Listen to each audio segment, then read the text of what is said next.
Comparison price for Thursday, September 25th, 2025, a presentation of Bet365. We're coming to you from the Toyota Pacific Dealers studio here at the historic Wall Center. Visit shoptoyota.ca or your local Pacific Toyota dealer today. Matt Harrison alongside Blake Price, four-time Juno Award winner Mike Rogerson, hitting switches, conducting things alongside intern Braeden Goodman.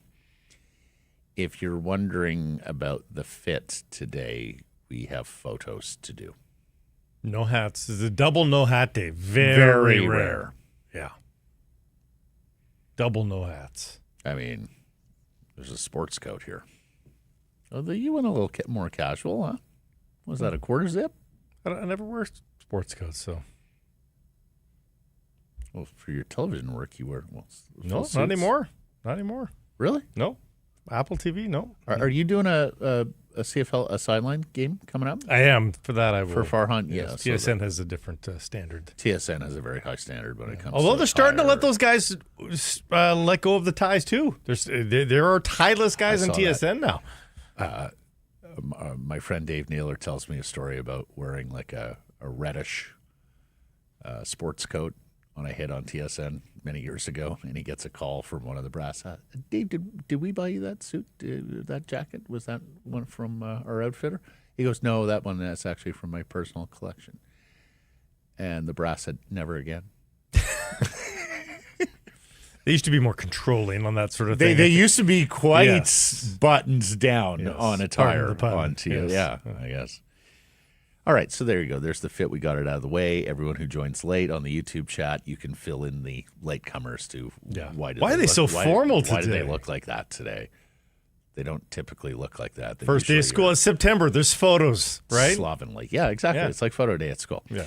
Redwoods Golf Course poll question. How much would the Canucks miss Nils Höglander? A lot, a little. You can vote at the Sickerson Price X and YouTube channels. Adam Foote did not have an update last night after Nils Hoglander left the game early in the second period. He was spotted post-game in a walking boot.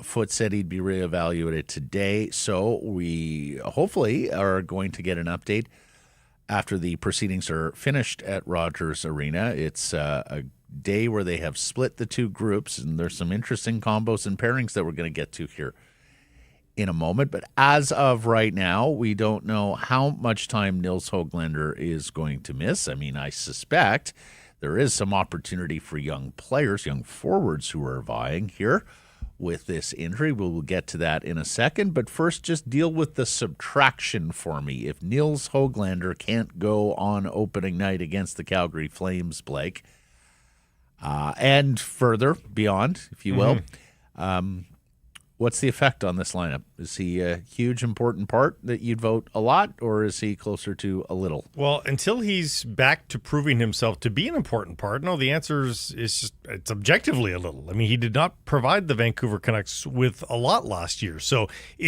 now that's different than I was hoping he was going to show us that he was valuable. And that's on hold right now because he's not in the lineup. But the truth of the matter is 8 goals in 72 games. Is there another guy, whether it's Linus Karlsson or Lekkerimäki or whom, that can score me 8 goals in 72 games? Yeah, the answer is yes. Unequivocally there is.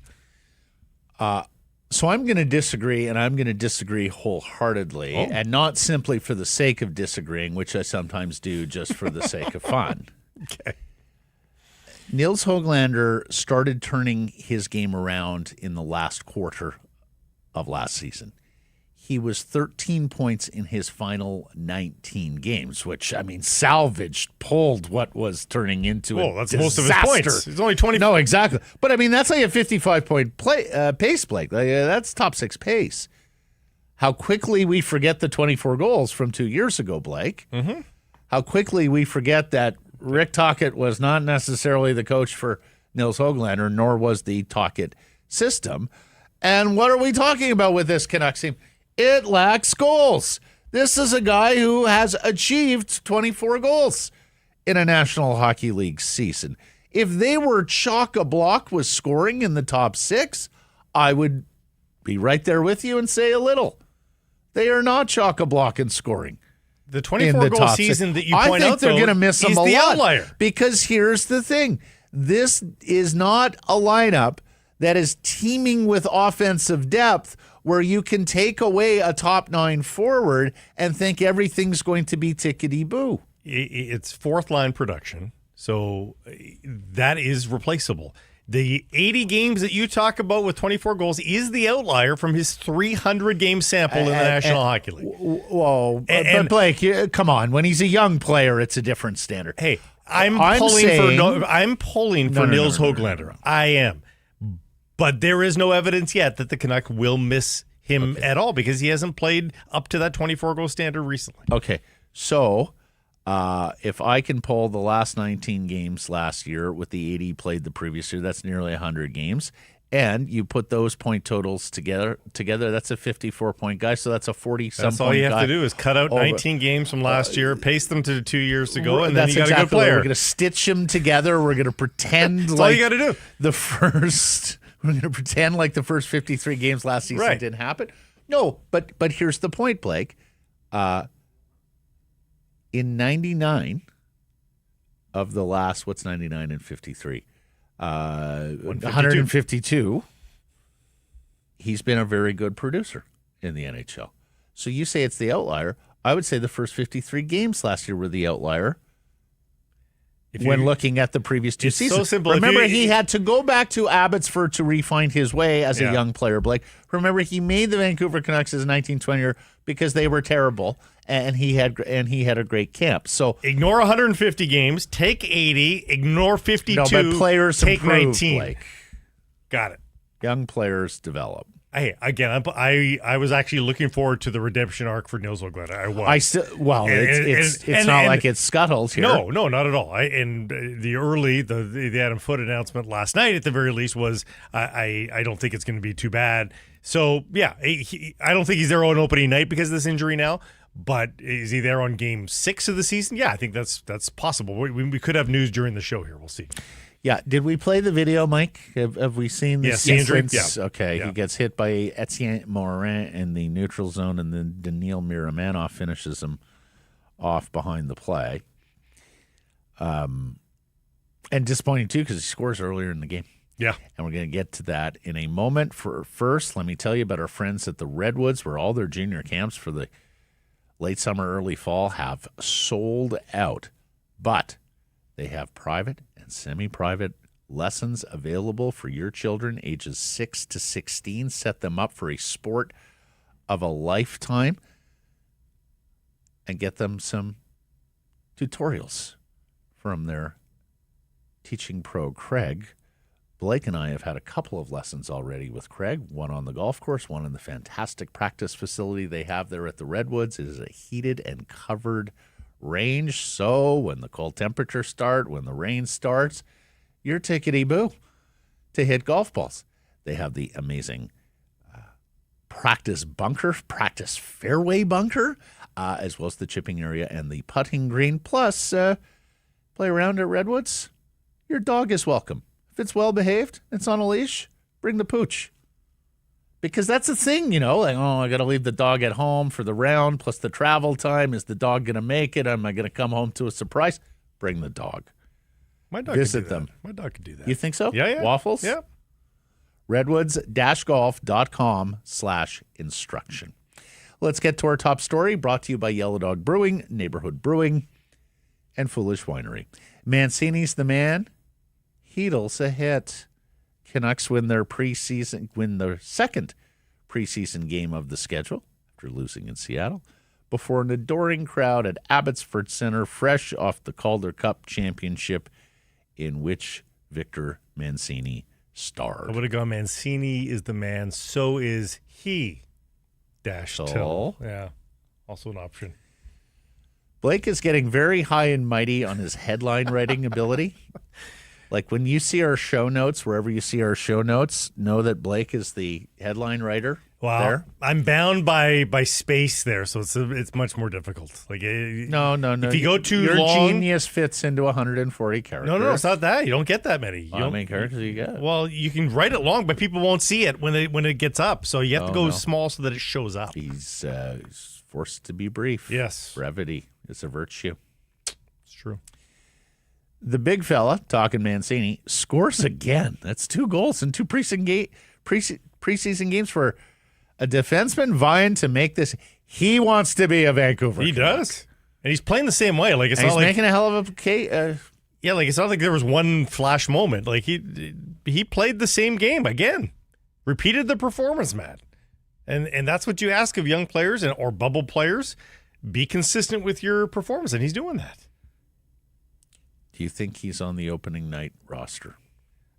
Well, we've got Not time. lineup roster. We've got time to use it, but right now, if you're forcing me to bet right now, I'd say if you're just saying roster, not lineup, yeah, I will say yes. Is that an 8 defenseman arrangement or a 7 defenseman Well, arrangement? information I don't have right now is if Hoglander's on IR. He's not going to be on LTIR. If he's on IR, then Hoglander's on the roster, and that doesn't open up a spot per se. So, so I'm going to say it's still a 7-man. Okay. Yeah. Let's hear from Victor Mancini, who is pleased with the progress he has made in camp and preseason. Overall, pretty good. Happy with today. I felt like I, took another step from Sunday to today. So, and happy we got the win as well. I think that was really important. I think everyone, played a role in today's win, so it was fun to be a part of. I thought I played to my strengths. Yeah, Victor, no, the win is not important. It is a... No, I think he's right though. He's again, you don't want a winless preseason. It just ensures that you've had that taste. It's good. It does not affect the table. You're right. That's what I mean. Like, I just cringe every time at this time of year I hear a hockey player come out and say it was a big 2 points. It was not a big 2 points. They don't say that in the preseason. You have you not heard it in the preseason? No. I have heard it in the preseason. Come on. The other thing about Mancini, he's got a wee voice for a big man, huh? Like, I would have expected quiet. a more booming bellow out of a guy of that size. Well, he's still young. Then there's Chytil, the best player on the ice, coming back from that 5th career concussion that ended his 24-25 campaign early. He's looking every bit. The second-line center of Vancouver needs to be successful. Alas, it is still preseason against non-NHL lineups, so while he may not have removed that question mark, at least he's moving forward, not backwards. Let's hear from the big Czech. Here's Chytil, who feels really good about his game. It was a little different now than the first game, of course. We didn't have to travel that much, and we had day off a couple of days ago, so it helped also. And yeah, I felt like my feet were moving great today. And what I said, it's still a long time before I will get to my best. And that's why I go day by day in a preseason. I find myself rooting for both of these gentlemen. Mancini is such an endearing spectacle because he is such a big guy who moves and just catches your eye. And Chytil's no slouch there too. But I also I feel like Chytil's an endearing personality too. He's got that sort of European honesty thing going on. Here's what I wonder, Matt. Plus, how can you not root for a guy after 5 concussions, right?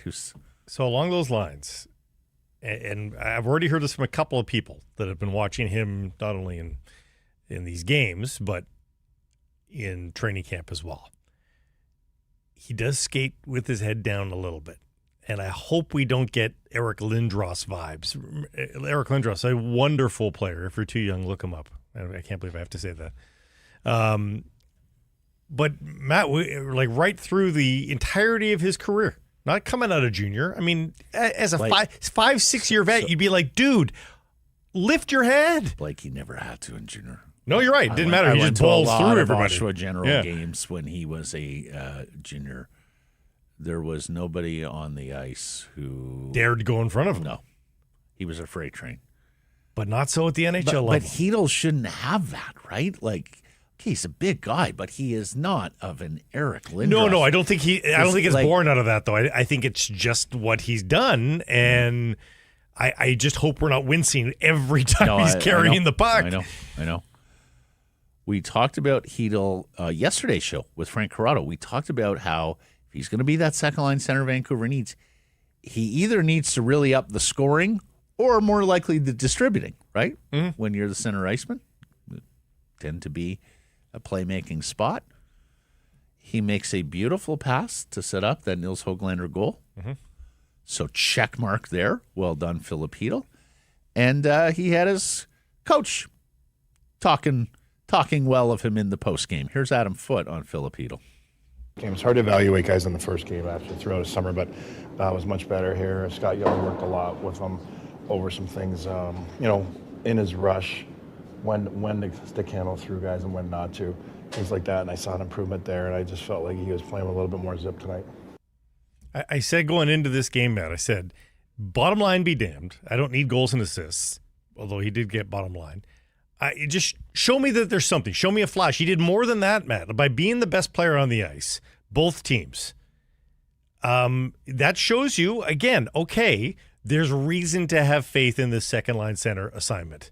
Now, again, it doesn't mean the Canucks don't need a second-line center. They do.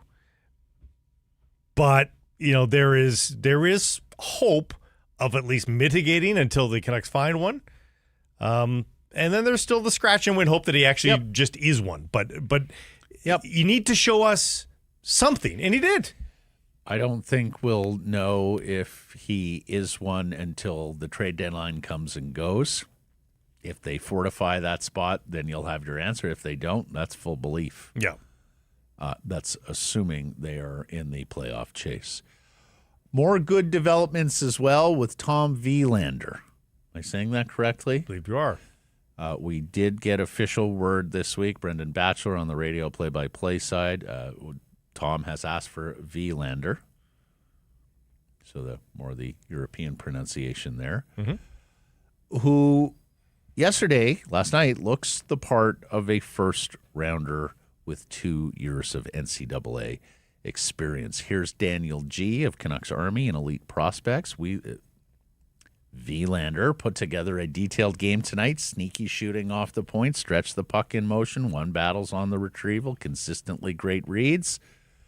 He's quieter than Mancini, but that's what you want to be in his position, and I thought that was a fantastic point by Daniel. You're sitting there, you're watching another guy you're competing with on the same side of the ice, right-handed as well, right? Mm-hmm. Go on these gallops and play such a loud game and get all these accolades from the fans, scoring goals. Tom, that's not your game, son. Don't try and be like Vic. You play your game. If it's quieter, it's more subtle. It doesn't jump off the page. It doesn't get you in our headline.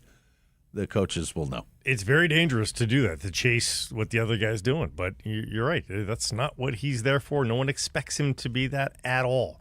So being reliable, helping with an outlet pass in the buildup is great. And that's what he's doing right now. And those were the 3 stars in the building last night. Chytil, Willander, Mancini.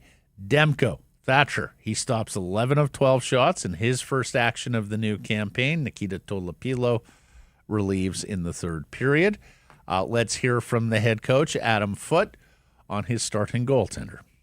Last season, when he came back off his injury compared to now, he's around these pucks. He was so solid with his decisions with the puck, but he also looked like he was getting around so that it wasn't spinning on him, so it was even better. And then he didn't have much action going on for a while, but then he had a barrage. We had a little bit of a breakdown, and you don't want that as a coach to see the breakdown, but love to see how square he was the pucks. Like, he came out in 2 grade A's and he just knew what he was doing, and it hit him and dropped. It was good to see. Going to get into this a little later in the show. Blake, that's a first-time rookie NHL head coach after the second preseason game that feels wholly comfortable breaking down an area of the game where a lot of head coaches punt. They're like, oh, goaltending, that's the goaltender coach. The more and more I hear Adam Foote, the more and more I am impressed. He is finding his voice. He is winning me over as a communicator, Blake, because he's giving good, thoughtful answers. He's not trying to pull the wool over anybody's eyes. You can't do that in a smart, sophisticated hockey market like Vancouver. He's willing. Like I just thought, after not talking almost at all over 2.5 years as an assistant, and then that introductory press conference, which was a little stiff, and granted it's a tougher environment, I thought we were looking at a personality type that just didn't fancy this part of the job at all. And he is proving me wrong with every single one of these I was media scared too, sessions. and he's been allaying those outstanding. fears. Yeah, no, he's He's been very been good. outstanding. Now, of course, we do need games of import to fully test that. Fair enough. We need 3 losses in a row to fully test that. Yep. But Yep. hey, he can only step in the shoes that he's in right now, and so far Yep. it's good. And honestly, if you're the Canuck fan, you were so lucky here, because Tocchet was, A++ on this file. Yeah. In terms of communicating with you, the market, and it looks like Foote is fitting right into those shoes. I'm not sure he'll ever be as animated as Rick, although we'll see. He seems We'll pretty see. comfortable. We'll see. But you are the richer for it, because you're going to learn more about this team and learn more about the sport of hockey the longer this goes on. Okay, the only piece of bad news, the aforementioned Nils Hoglander injury. That opens up opportunity, though, for young forwards vying to make this team. We've talked about the 18-year-old rookie Braeden Cootes, who did not play last night but did look good Sunday in Seattle. Linus Karlsson assisted on that Mancini goal. He was already the 12th forward for me, Blake, on opening night. But if Hoglander can't go, who do you like amongst Baines, Surrey's Arshdeep Baines, Kravtsov, Cootes, Lekramaki, Sasson? I get where people are thinking with regards to Cootes. It's a nice to do. It's not a need to do. And I think with this team wanting to get off to a good start, I need Braeden Cootes to be far and away winning the job. He has to be like Willander, head and shoulders, I think, above the competition to be opening night. Yes, yeah. And I don't see that by the end of this preseason with 4 more games on tap. I don't see that actually coming to pass. So, and I just don't see it in Lekramaki right now. I want it to be Lekramaki, because I think they need I do goals. Too, but I don't think it's going to be Lekramaki. So, I'm tempted to go with speed and the Max Sasson. And really, yeah, holy cow, Blake! Yeah. Not often you surprise me, but that's assuming Karlsson again. We assumed so you're going Karlsson. Sasson over. we're assuming Sasson Karlsson. over Baines. Yeah, Sasson over Baines, Sasson over Kravtsov. I wanted it to be Kravtsov too, but so far, again, you got to show me something, a little bit, and I haven't seen it. I wanted it to be. I wanted Kravtsov to be a story, and right now he's just not. Yeah, you have to grab Blake's attention. Yes. If he requires the magnifying glass, then you're not on his team. No. And I remember texting with Ray when Sasson was dipping his toe in last year. And he was blazing down the left side. Oh, loved it. Stopping on pucks, changing direction. I was like, okay, you're showing me something. Like that's a skill there. Separating skill. And let me just say, it's not that I'm anti-Sasson. I'm surprised that was your answer. I loved Sasson last year. And honestly, I think Sasson has a pretty good hockey IQ, too. Yeah. Like, from what we saw last year for a young guy, and remember, he also looked like he had the poise, too, Blake. Yeah, unafraid, for sure. Yeah.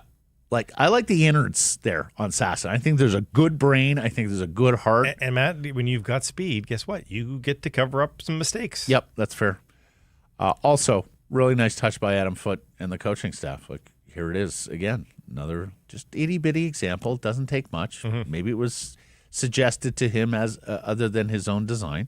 But you're playing your preseason game in Abbotsford, where you've won the Calder Cup. Who does he throw out there to start? Well, you bet it. Victor Mancini, Arshdeep Baines, Kirill Kudryavtsev, Max Sasson, Linus Karlsson, all members of the Calder Cup champion Abbotsford Canucks last season. Yep. Well, it was their night. Coach. Good Sense for them. of occasion. And by the way, people did love Kudryavtsev last night too. People thought, he's a guy. And I'm with you there. And I don't think he's going to get the call.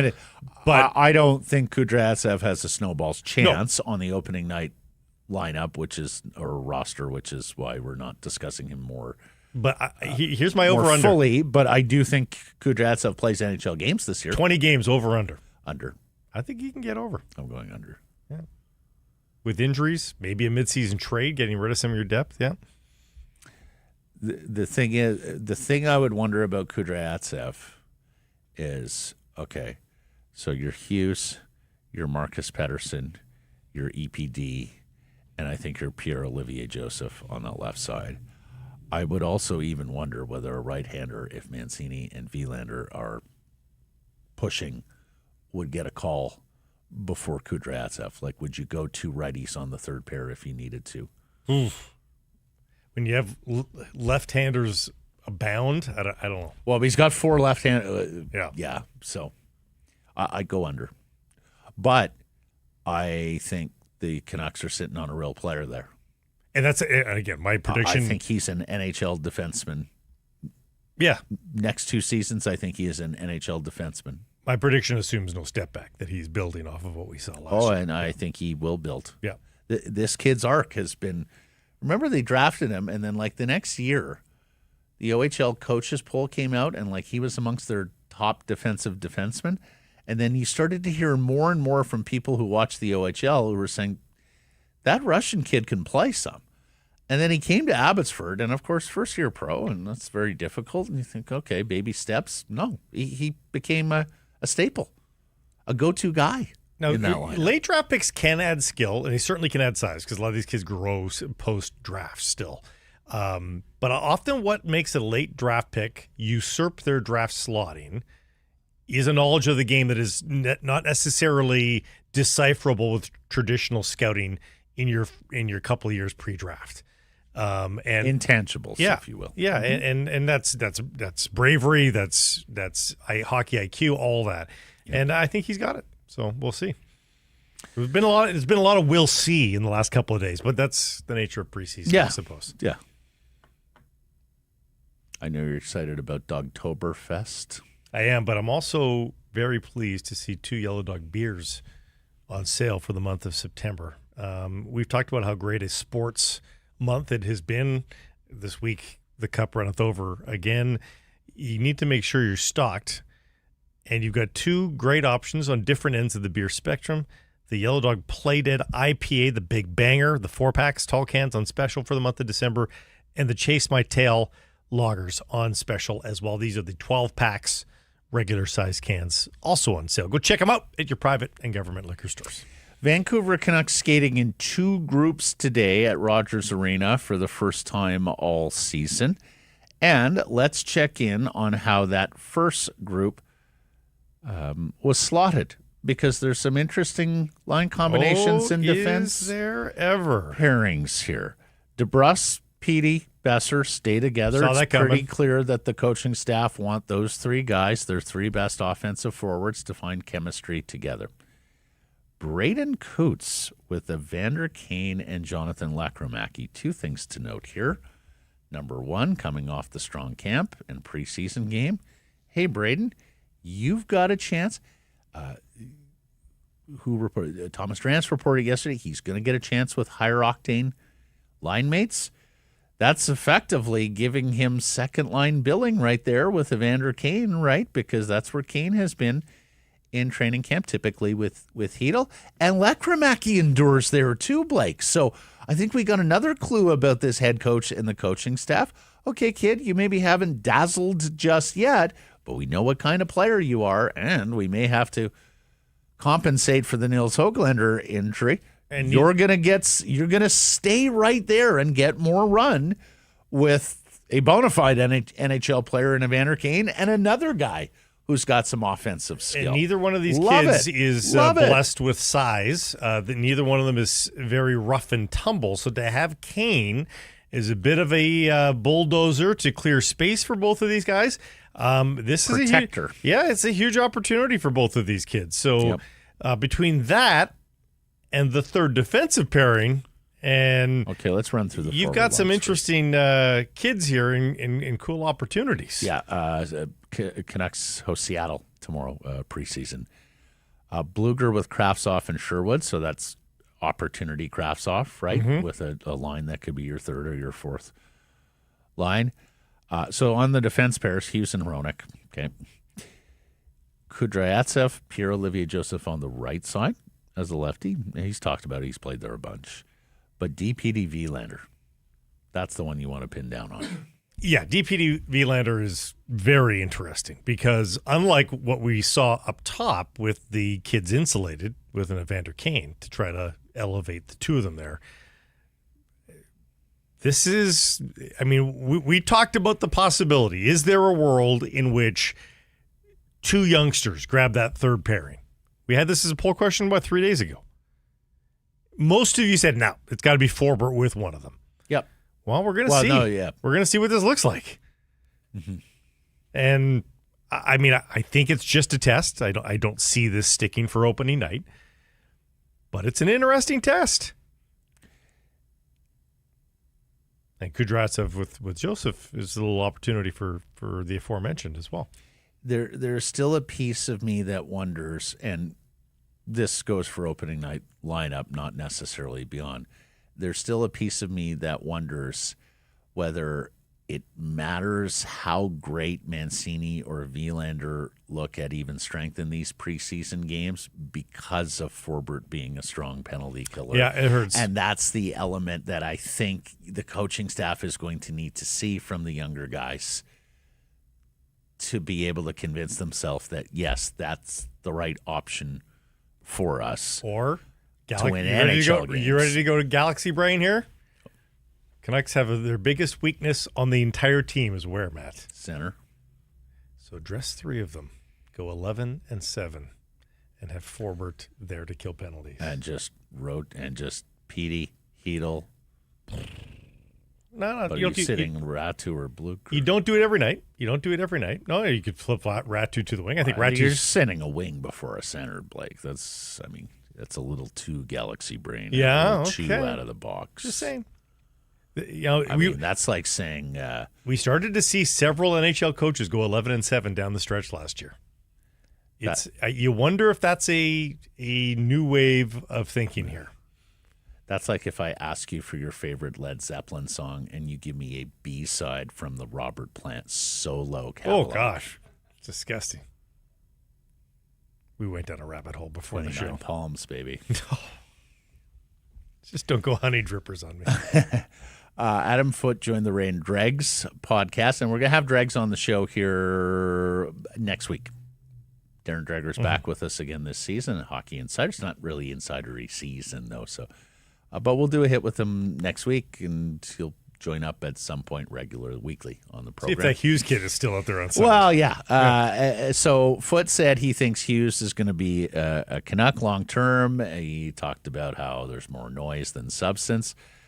Of course, and that he's having fun. That he's happy right now, and they're going to try to farm that happiness. Of course, Quinn Hughes chose to be Switzerland when asked by Canucks management about his coaching preferences, but they knew there was a solid pre-existing relationship at hand between them. It is a lot to ask a rookie NHL head coach who, needless to say, has got a lot going on and learning a whole bunch of new things about the new gig to, convince the superstar player to resign. That's a big ask. But as I mentioned, I've been very impressed with Foote as a communicator. I am starting to see and hear what all those Canucks players were saying about their interactions with Foote when he was a Tocchet assistant. So we'll see where that relationship goes. And, whether or not Adam Foote can burrow himself so into the hearts and mind of Quinn, the heart and mind of Quinn Hughes, that Quinn just couldn't quit him at the end of the season. We'll see. Late reporting from Jeff Patterson. Maintenance days for Demko and Myers today. Yeah. After playing last night, no sign of Garland and Hoglander, needless to say. Garland was going to play last night, then they scratched him just saying maintenance day, long season. So they're giving him one more of those, and no Kevin Lankinen is congratulations. His wife gave birth yesterday. So he gets a little bit of a paternal day off. I'm not batting an eyelash at a Garland or a Myers maintenance day. For the most part, I'm not doing so with a Thatcher Demko maintenance day because he played last night. Yeah. But every time I see the name Demko and maintenance in the same sentence, Blake, there is that little pebble kicking around the back of the brain. I agree. Oh, Like if he's not on the ice tomorrow, I have zero freak out now because that makes sense. Right. There's that's 52 right. Goalies here right now. Computes. It computes. If he's not there tomorrow, oh boy, we got a show. And new seats, everybody. Rob Williams has kept you abreast at the Daily Hive, and here's J-Pat with a walk up the Rogers Arena. on the edge of my proverbial seat. There's still some rooms there. The one end zone is still not done, but there's a good look at it there. There are all your beautiful black seats at Rogers Arena. Looks like a new arena, honestly. Yeah, and I suspect most of them will be full, particularly in the first month. And if things go exceedingly poorly for the Vancouver Canucks, well, it's a dark color. It blends in a little. It doesn't quite show as empty as the brighter colored seats in other barns did. Well, I mean, the maroon just looked cheap and worn and old. Yes, even from a distance. Even from a distance. Even on television. Yeah. Like you could see this. You could virtually see the stains. Yeah. Smell the beer. They looked like your old aunt's upholstery in the living room. Yeah. Or like remember the old cinemas used to have? Oh, yes. Good shout. Like, well, we heard and Rob's not joining us today. We'll catch up with Rob next week. But remember what Rob said? He said he so wanted to bring one home, but he knew it wasn't going to pass the wife test. No. Like she was just like, no, I'm not allowing you to have not that pass in the home. hazmat test. No. Don't bring that in here. If you want to create some sort of man cave out there, then go ahead, fill your boots, take the seat. I actually thought the bowl would look smaller with black, and actually, I think it looks bigger. I think it's like giving you more a feel of a headspace. Let's get to our menu. It's brought to you by Greta. It's a fantastic spot to catch all the games home and away. You are mere steps from the arena and the stadium, so pre-game, post-game. It is also the venue if you're planning a group gathering, whether that's a family reunion, whether that's a office team building event, whether that's a sports team looking for a party. Check out Greta with the fantastic menu of street food. I love the smash burger there. Then there's the arcade. It encircles the bar. It's an incredible air hockey table. Papa Shot. Everybody loves Papa Shot. Get to Greta, 50 West Cordova. And to book that event or get more info, gretabar.com. Really busy show at a really busy time of year.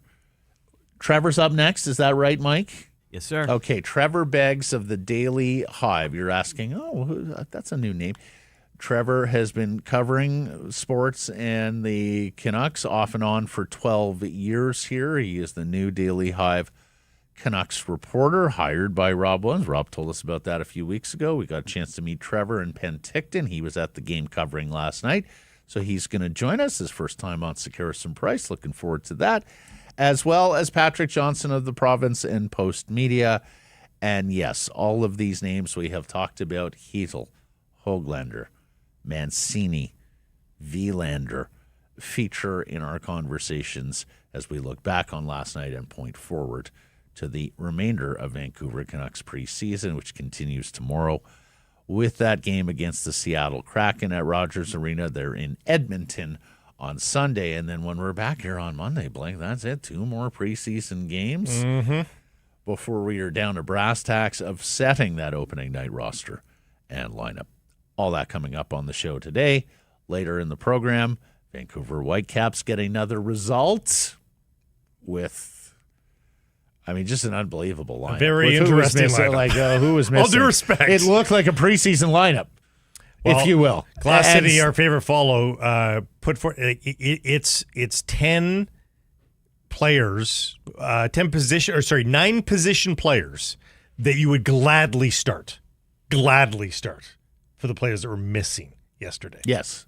The only spot that was missing, I think it was 6 firm starters, yes, and then guys who would have been starters for the guys who were hurt had they been available. It's astounding what the Whitecaps are doing when they take hit after hit after hit on the injury file, and last night it was on the suspension file because of card accumulation, and yet still are able to find points and pull things out of the fire. Yep. We also have a new mascot for the World Cup next year. We love a good mascot story here. We really do. Mariners are up, Trident's up. Blue Jays are so down. They're brutal. BC Lions have a big one tomorrow. Seattle Seahawks have a big one tonight. In fact, intern Braeden Goodman's going to have a chit-chat with us about that Seahawks game. And Ryder Cup, baby.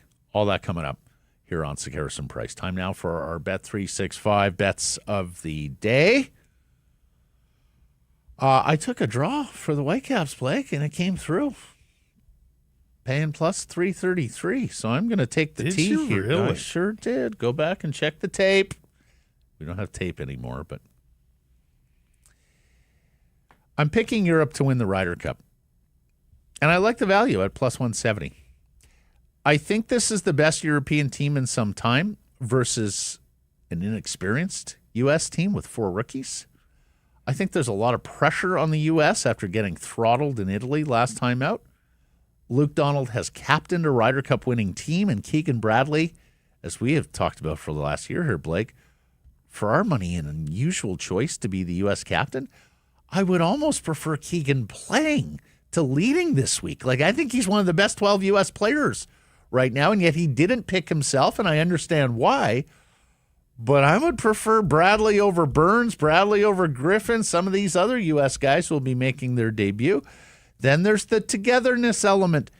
U.S. has tended to let individual matters seep into team chemistry, whereas Europe is a band of brothers playing for a larger constituency. Bryson DeChambeau playing for a larger constituency too, only it's on YouTube. His Twitter followers and It's YouTube. He is hell-bent on being huge on YouTube. Ole, ole, ole, Europe to win the Ryder Cup. I'm looking at tonight's Thursday nighter, Seahawks and Cardinals, and my internet is letting me down. I was going to go with the rushing prop, but instead, because I can't open it up, I'm going to go just with the spread, and I'm content on the road. Seahawks minus 1.5. They've tasted the sweet cup of victory now here in back-to-back games. Despite the short week, I'm undaunted. Yeah, I believe they can take advantage of this Cardinals offense and shut them down. I'll give up the 1.5 points. They might only win by 3 here, but that's okay. You know what I'm worried about in this game for Seattle? Arizona lost their tailback, James Conner. And so I just think that means they're just going to unleash the pill, like 40, 50 throws from Kyler Murray against no Witherspoon, maybe no Witherspoon, no Eman Warring, no Julian Love. Those are all game-time decisions. I also think that Cardinal defense is a little better than what we've seen in the past. I really like that rookie corner, Johnston. But they survived versus a good Steelers defense. So. Yeah, no, fair enough. What I will say is this NFC West is turning out to be a fascinating division already, and I think could be just so much fun as this season goes along, because I think there's 4 pretty good football teams there. Yep. Yeah, I mean, there is certainly not the free space on the bingo card football team. The last place team is probably 9-8, maybe. You know, like it could be one of those. No, that's it. Like I'd be interested to know: have we ever seen in the 4-team division era the entire division with a 500 or better record? In the 17-game era, I don't think so. Since we've been there. Well, yeah, you got to be over 500. This segment of presentation of Bet365, whatever your bet, it's never ordinary at Bet365. Download the app, get in on the game, use code NATION. When doing so, must be 19 or older. Please play responsibly. Trevor Begs of the Daily Hive on the Vancouver Canucks coming up next.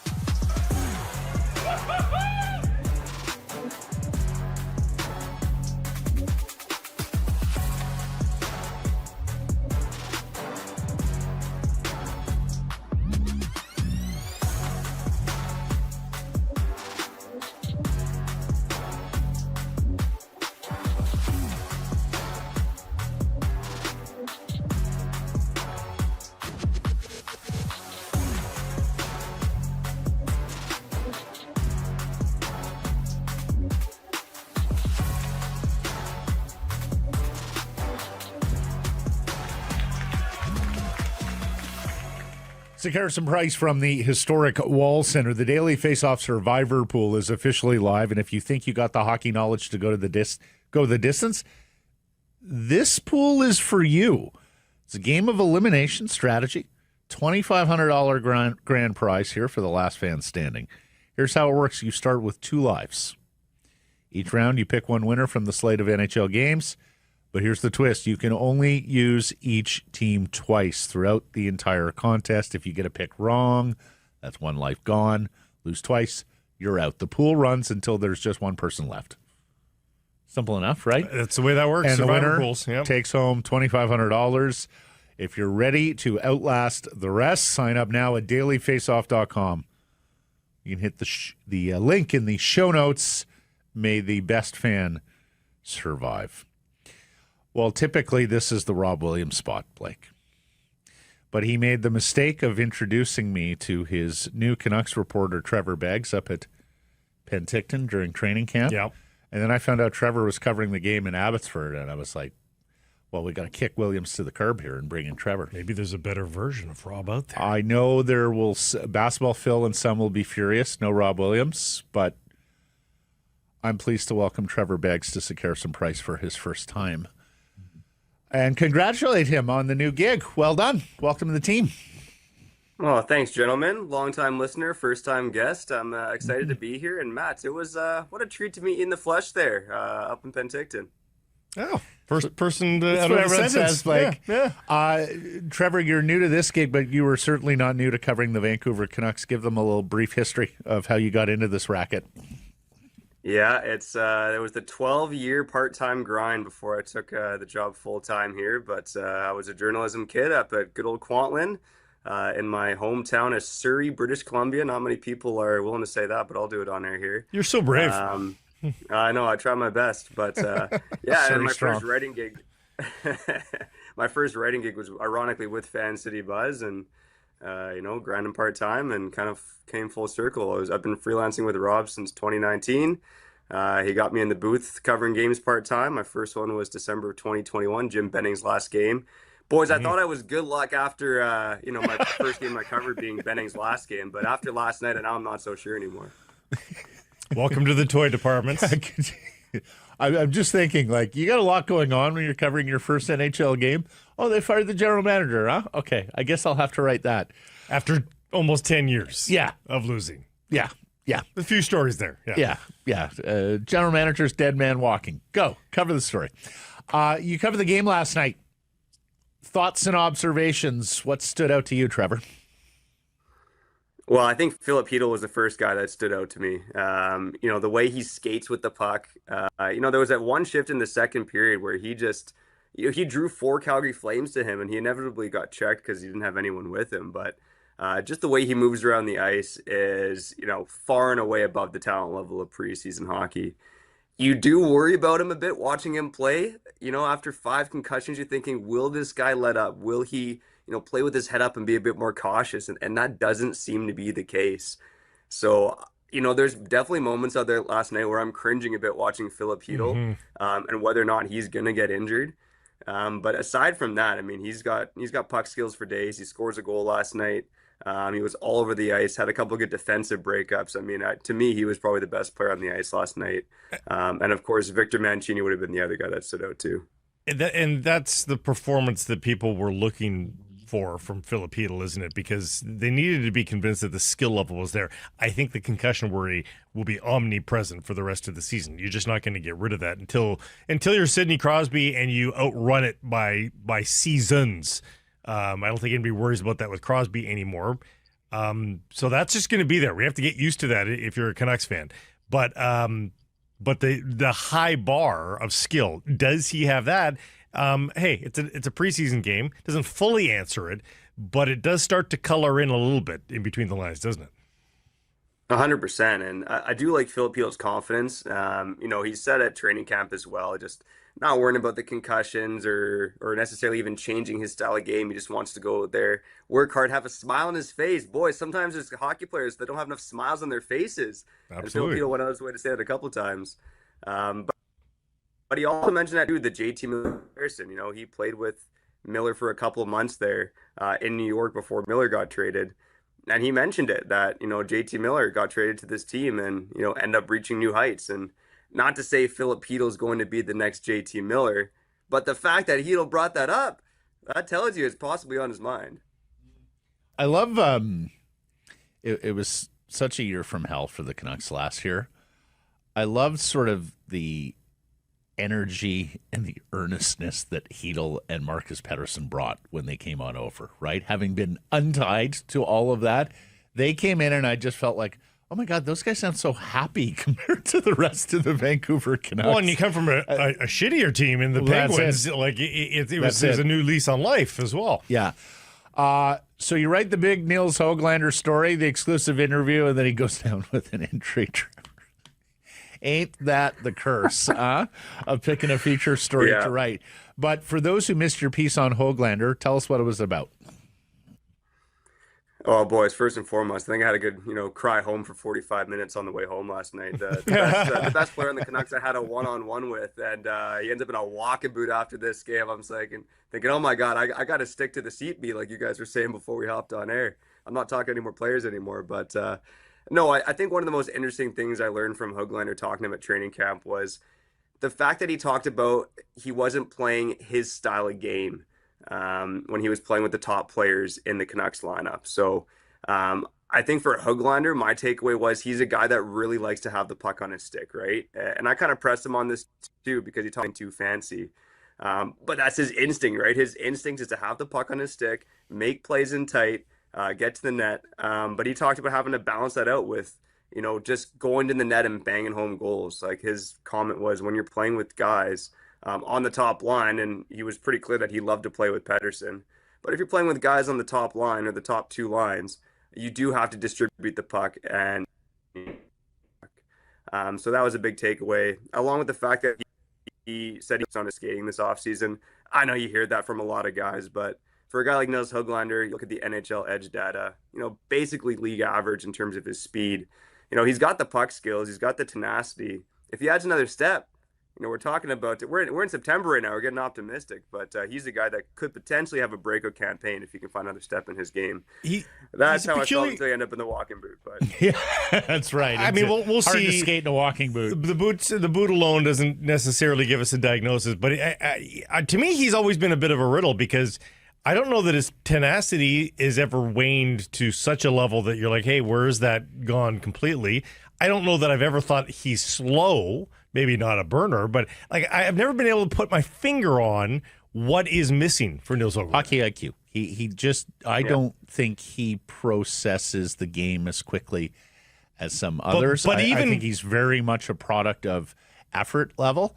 And I think sometimes being a little slow to process the game, I think costs him on the defensive side, which is where he has got on the he got on the wrong side of Bruce Boudreau for his defensive work. But his profile of player generally raises the floor. It can only get so and maybe last year was just that. Maybe that's the floor for Nils Höglander. But let's hope he gets into a significant If you're telling me 24 is the ceiling and 8 is the floor, then the happy medium should be a reasonably good player for the Vancouver Canucks. 17, 18 goal guy. Yeah. Trevor, are we wrong?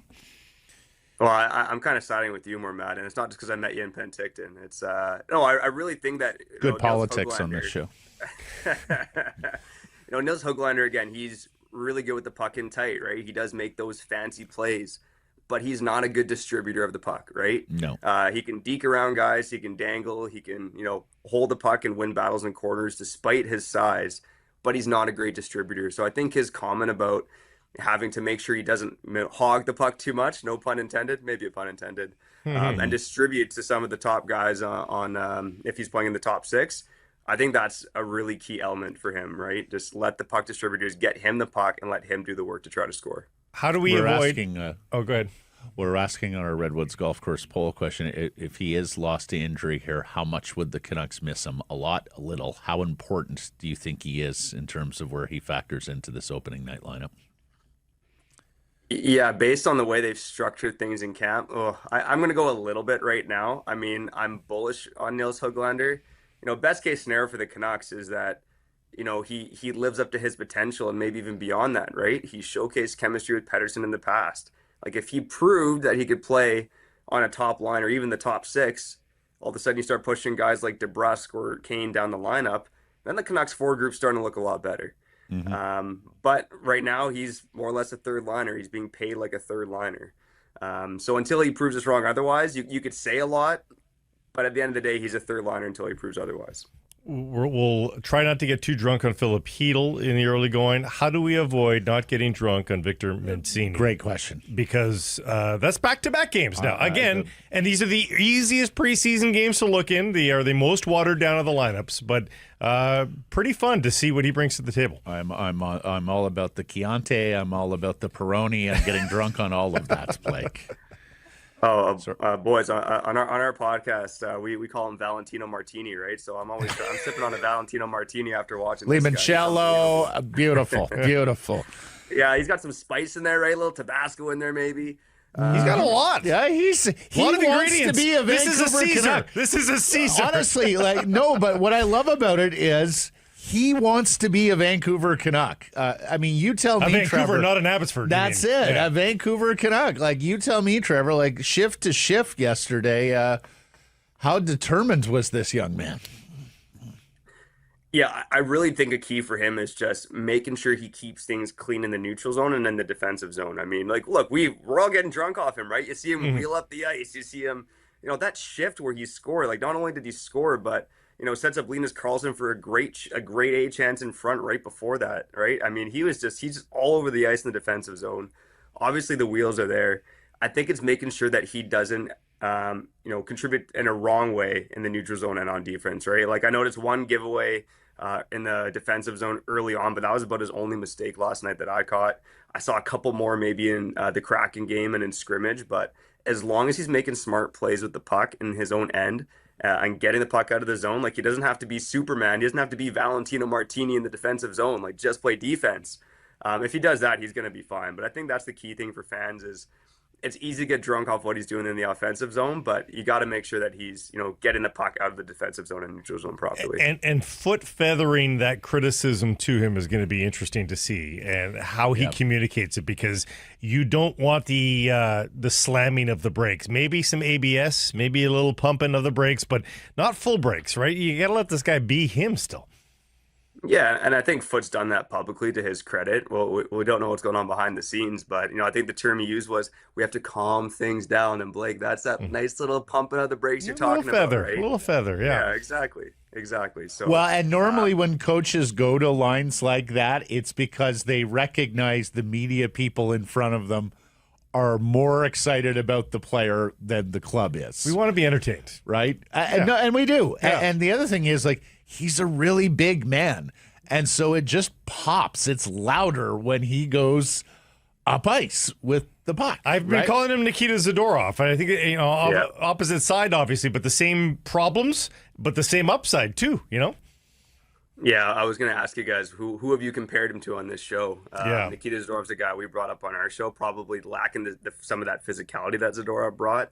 But certainly the way that Zadorov could rip through the neutral zone and into the offensive zone, Mancini absolutely shows that. The other thing that I was wholly impressed with, Adam Foote's post-game press conference. Or scrum, wasn't even a press conference. That guy sounded like a seasoned NHL coach. And I wondered about this. He got asked a flurry of questions, and really good questions. I got to commend our colleagues in the media. They asked some terrific open-ended questions of Adam Foote last night after the game about a number of different players and a number of different issues in preseason. And he had a ready answer for every single one of them. And it was honest, and it wasn't forced. He sounded like that has been his this has been his jam for some time. And Trevor, this could have been a disaster for you as a newcomer into these scrums. For sure. We had a talker. This was Oprah Winfrey and Rick Tocchet. And, if you got to a guy that just shut it all down stone-faced, I would have been pretty disappointed. But it looks like you might have a talker in your hands too. Yeah, thank God for that, eh? No, I think Foote does like to talk, right? And I wouldn't say he's articulate as a guy like Manny Malhotra per se. When you listen to Manny Malhotra, you really get drawn in. But credit to Adam Foote. I mean, like you said, he stood in there last night. answered a lot of questions. Obviously was a little bit non-committal on the Höglander injury. Tells us he's going to be evaluated tomorrow, and then he gets seen in a walking boot like less than 5 minutes later. But yeah, like you said, I think it is a bit of a honeymoon period, right? But to his credit, every time he's undefeated. been asked open-ended questions, he's done a good job of giving, answers with a little bit of depth to the media there. Yeah, no, you're quite right. It is a honeymoon period. That's a great point.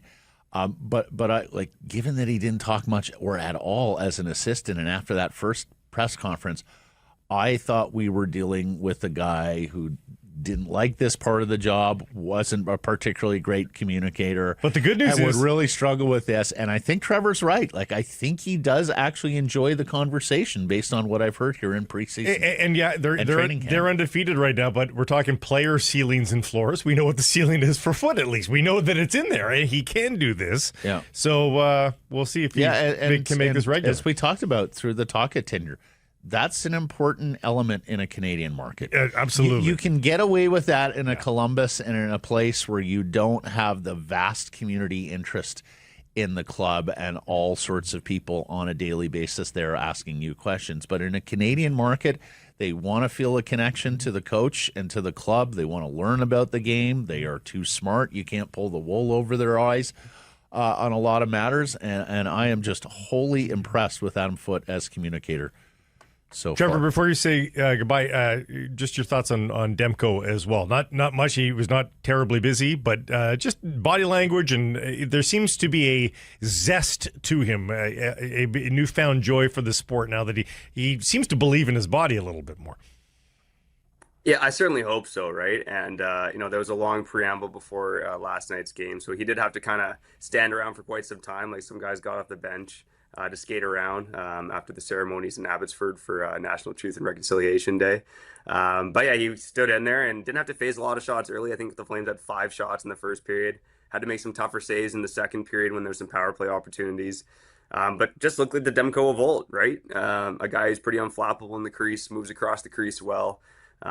Always in position. Like it looked like the old Thatcher Demko. And yes, you were facing a Flames team whose best player was, I don't know, Joel Farabee. Like it was not a stacked Flames lineup, but he looked great in there last night, and hopefully he can keep things moving in the right direction here because they're going to need him. Indeed. He looked great in the net last night. You looked great in your office there, Trevor. It was a absolute pleasure, a delight to have you on Sick Harrison Price for the first time. Won't be the last, my friend. You're going to have to break that to Rob Williams going forward. But I appreciate your insight and your time here today. Oh, you guys are trying to get me canned after 1 month on the job. No. We're not trying to drive a wedge. Hey, we need a little drama. We're going to Nils Höglander you. Yeah. We're just going to start calling Rob Wally Pip. Thanks, Trevor. Thanks, Trevor. Be well, bud. Sick Harrison Price from the historic Wall Center. We're joined now by Patrick Johnston of the Province and Postmedia from Rogers Arena, who never has any trouble connecting with us on Thursday. He's a tech genius, folks. Yeah, absolutely. No, I don't want to put this on you. It's your hardware, not the operator. Right. You're at the the golf course. You're at the new Rogers Arena. Yeah, was your breath taken away when you saw the cauldron of black? Gasp audibly. I took a photo last week, so It's old news for you, is it? Way to sell the sizzle, Peach. they look They're very great. proud of their new black seats. The cup holders are great, and they're super comfortable. Buddy of mine was at a concert there last week, and he said it was great. So, okay. Yeah, it's exciting. Good. And so they've already had beer spilt on them. Yeah. I guess so, yeah. Yeah. The floors are probably still sticky. Good. Oh, boy. We'll see. Yeah. Well, it's hard to find a good mop these days. So, regardless of the extent of Nils Höglander's injury, opportunity awaits now, Patrick. We had been talking about one job in the opening night lineup, and maybe one is the spare forward on the opening night roster for that quintet of young players. And maybe it's even bigger than that. You tell me. Now it looks like there is even more potentially at stake for that group of Lekkerimäki, Cootes, Sasson, Carlson, Kravtsov. Who do you suspect is the Carpe Diem guy here? I think it's Braeden Cootes. I mean, I said this last week, I think.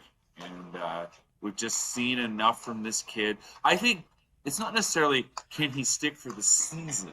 It's let's give this kid a taste so he can see what is here and what he needs to work towards and what it all means. Because the character is high, the intelligence is high. This is a player that has, I think they knew what they were getting when they drafted him, or at least they thought they knew what they were getting when they drafted him. But I think he's blown them away with sort of his preparation, his intelligence, and the way he plays the game. Like he's already close to being where, he could be a competitive player in the NHL. So yeah, if there's an opportunity there, he's the guy I'm looking to first. Because, I mean, listen, I think they quietly hope that Vitaly Kravtsov has come back as a new man and motivated. But I think he himself knows the challenge in front of him and, the what he has to be and how he has to fit in this role. And he's kind of an old story. They know what all the other guys are about, but Braeden Cootes has a chance to show himself to be something different. I just think, how astonishing is that, gentlemen? Yes. That there were 5 veteran guys, all with NHL games vying, and I asked Patrick that question, and his answer is an 18-year-old rookie. Well, there's an advantage though, First right? rounder. Like they know they've got the bailout, and teams do this, Patrick. They allow this guy to stick around for the opening 8 or 9 games. With a certain plan that he is going back, but doing just what you said, dangling that carrot, showing the kid what he needs to do over the next 12 to 24 months, right? That's a plan for some teams. Yes, and I mean, this is also the reality where you're not able to put a kid his age at the appropriate developmental spec, right? There's certainly been talk about modifying the AHL or the NHL CHL agreement, but as it stands, he has to go back, and that's not the best path. If he were Swedish, he could go play in Abbotsford, and that remains a huge problem. And listen, I wrote a thing about this a couple of years ago, and WHL kind of snapped back on it and just talked about sort of vibes and stuff, and just completely missed the data. If you're drafting a young player, especially defenseman, you're better off picking a kid who does not play in the CHL because you can push them in developmentally. So it's exactly that. Cootes is a guy that is ready to learn stuff at a higher level. Seattle is a great program. The WHL does great things for young players. It gets them to a point, and then there's a block preventing them from truly progressing forward. So if you can find a way to keep Braeden Cootes around for a little while, even if it's only a month, you give him a taste of what it is, and it will be better for him. I mean, WHL. This is what Seattle did with Shane Wright. That was the story of Shane Wright. They decided we're going to find a way through this, and they did it. Yeah, not to go Trump here, but like the failing WHL, who is losing all of these players to the NCAA. No, but Blake, they won't even cover a kid's cost to rent some ice in the summer. Yeah, like you've got the WHL pushing back on some of the costs associated with having big summers, and if you will. And Danila even the OHL and the Q have recognized we've got to support these kids a little better in the summer. Danila Klomovic is going into his 11th year in the AHL, and he's still only 22, I think. They could have had him on that train instead. Yeah, exactly. Anyways, the Cootes story is remarkable. So is the Filip Chytil story. He looks like he understands the assignment, Patrick. They need a bona fide second-line center. He's never been one, coming off a 5th concussion that ended his season, and yet Filip Chytil, best foot forward here thus far in preseason and camp. We're putting a thing out there, say sort of whose stock is up and whose stock is down. And his stock is certainly up, right? You're absolutely right, Matt. And I don't know if I ever had any doubt that he wouldn't come in like this. I mean, he struggled for opportunity in New York. Then he got hurt, kept getting hurt. And that, as we've documented, I think every week for the past 5 months, is the big question with Filip Chytil. Can he stay healthy? And if he can, there is a chance. And they like the player. The Canucks do like the player. There's no doubt about it. But they also know they need more options. Partly because they have concerns as you would expect about the player. Like, there's a lot there to like. The way he plays, I know Rick Tocchet really appreciated the way his skills were different from what they already had. You know, and we've heard Adam Foote talking a bit about zone issues, that he needs to maybe change the way he comes into the zone a little bit. But that was a difference maker, was that he was a guy who would attack the middle of the ice. And that was something that Elias Pettersson was struggling to do last year. And then Tocchet neutered him. And then Tocchet neutered him with regards to carrying the puck into the offensive zone. We talked about this on yesterday's show. I'm not blaming Rick Tocchet for any of Elias Pettersson's struggles. No, we're talking Chytil here. We're talking Chytil here.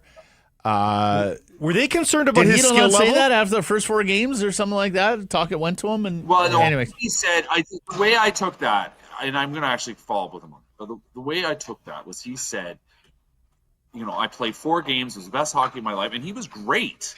He was and then we started talking about what we're trying to do, right? So if you remember, those 4 games happened with the trade, and then there's the 4 Nations break, right? So there wasn't a whole lot of kind of breaking it all down. Here's what we're trying to do. But then they started talking, here's the system, here's what we're trying to do. And I think he kind of said he let himself get a bit overwhelmed. And then he got hurt. So it's kind of a moot point. I get the concern, but I think fundamentally this is a player. I think when he talks about systems, I think about a bit what Adam Foote told us last week, which is like, listen, I'm a bit worried about him being open to sort of that cross-ice hit or whatever, and putting his sort of health at risk.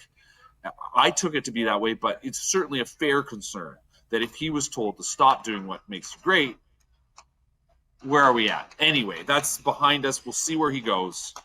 I think he can make a big difference if he stays. I mean, and I'm not alone in saying. When you said earlier that they were concerned about him, just the health thing, or were they concerned that he could be a skilled enough player in the top 6? Well, I mean, I think that remains the open question. Certainly the draft pedigree is a guy that can compete in the top 6. Yeah. You always want more, you know, I mean, you want to push players down the line, right? Like you have a player playing second line center. Well, if you can find a better second line center, you push that guy and he becomes your third line center, and all of a sudden your third line becomes better. You know, I think there's some of that mentality more than anything, is that they're perfectly fine with the player where he's at, but you constantly need to be seeing if you can do better. And that has been the constant refrain from this management team since the end of last season. They know they need to find a second line center, another second line option.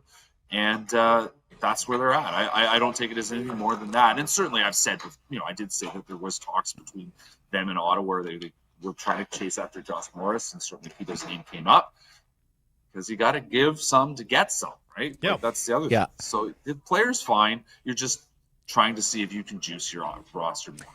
Okay, I ask you this question, and I will advise you on the front end that it is a bit of a minefield, okay? You missed yesterday's show. If you missed there is a correct answer here. There is a correct answer. Have you seen enough from Filip Chytil, and particularly given the concussion history, that you now just sit him down until the full dress rehearsal final preseason game next Friday against Edmonton? Or do you think that he has missed so much hockey and will benefit so much from the reps, even in preseason, that you would play him more here before the dress rehearsal finale? I mean, there's only 6 games, right? Like, that's the thing. In general, I think players have found that playing 4 preseason games gets them reasonably ready for the regular season. Of course, more and more, and we're going to see this beginning next year when we have this shorter preseason schedule. You know, the early stages of the season are just an extension of training camp as guys manage their way into the season. Does he need one more game? Yes, I think he needs one more game. I think they all need one more game. Does he need 2 more games? Does he need 2 more games? Sorry, does he need 2 more? Sorry, yes. Yes, absolutely. He needs 2 more games. They all need 2 more games. Put him on the ice. How did I answer? You chose poorly. No, you chose right perfectly. What a shock. Me and Blake on the same side again. Mm-hmm. It's okay. I feel like I fight these handicap matches every Thursday. Remember when the big wrestlers had to fight 2 wrestlers? That's why you bring me back. Yeah, but it was Hulk Hogan versus like Johnny K9 and Hacksaw Jim Duggan. Like, those are not equals. Like Johnny K9. You should be Let me able to guess. handle Johnny There Canine was a dog, and a German Hacksaw Jim Shepherd? Duggan. No, for some reason he a didn't. You have want to it. age yourself? I don't even know who Johnny Canine I don't is. even That's know who really Johnny aging Canine is yourself. either. Like, I do know Jesus. Hacksaw from Glens Falls, New York. Hey-o.